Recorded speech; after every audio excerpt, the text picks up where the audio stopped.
Nyala api cinta Laila dan Kais. Api telah menyala dalam hati Kais dan Laila. Dan api itu saling menerangi satu sama lain. Kais membuktikan bahwa ia adalah siswa terbaik dan paling unggul dalam pelajaran membaca dan menulis. Begitu ia berbicara, dalam bentuk debat atau percakapan bibirnya selalu melontarkan kalimat-kalimat bijak dan sangatlah menyenangkan mendengarnya berbicara. Suatu hari seorang gadis bergabung dalam kelasnya. Gadis itu memiliki kecantikan yang luar biasa, yang membuat Kais dan bocah-bocah lelaki lainnya langsung terpukau. Gadis itu bernama Laila. Diambil dari kata Arab Lail yang berarti malam.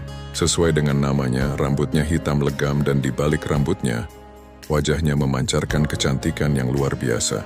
Matanya berwarna gelap dalam dan bersinar, bak mata rusa, dan hanya dengan satu kejapan bulu matanya ia dapat meruntuhkan dunia. Bibir mungilnya hanya terbuka untuk mengucapkan kata-kata manis, dan ketika yang lainnya membalas perkataannya, entah dengan kata-kata maupun senyuman, ia akan terlihat malu-malu. Kedua pipinya akan merona merah seolah-olah mawar merah bermekaran pada pipinya yang berwarna putih susu. Bahkan hati yang sedingin es pun akan meleleh ketika memandang keindahan Laila. Namun perasaan Kais muda jauh lebih dalam dibandingkan dengan teman-temannya. Laila telah tenggelam dalam lautan cinta. Bahkan sebelum ia mengenal arti cinta yang sesungguhnya, Laila telah memberikan hatinya kepada Laila. Bahkan sebelum ia menyadari apa sebenarnya yang ia berikan. Namun Kais tidak sendirian karena Laila pun merasakan hal yang sama. Api telah menyala di kedua hati mereka. Dan api itu saling menerangi satu sama lain. Cinta ibarat sang pembawa anggur, yang menuangkan minuman di gelas-gelas hingga meluap. Dan anak-anak itu meminum apapun yang dituangkan untuk mereka. Dan tentu saja hal itu membuat mereka mabuk kepayang. Rasa mabuk yang pertama kali dialami selalu menjadi yang terhebat.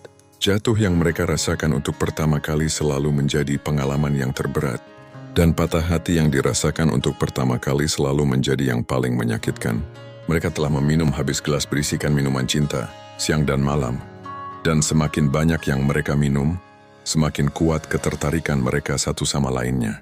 Mata mereka menjadi buta dan telinga mereka menjadi tuli di sekolah, dan di dunia yang berada di luar kelas mereka, Kais dan Laila telah kehilangan diri mereka sendiri. Bagi Kais, Laila bak matahari. Dengan keindahan dan sinar yang tak ada bandingannya, hari demi hari, cahaya yang dipancarkan Laila semakin terang. Menerangi tak hanya dunia Kais, namun juga dunia mereka yang beruntung dapat berjumpa dengannya. Orang bilang cinta pertama adalah yang terhebat, dan bahwa kenangan pertama itu takkan pernah hilang. Bagi Kais dan Laila hal ini benar adanya.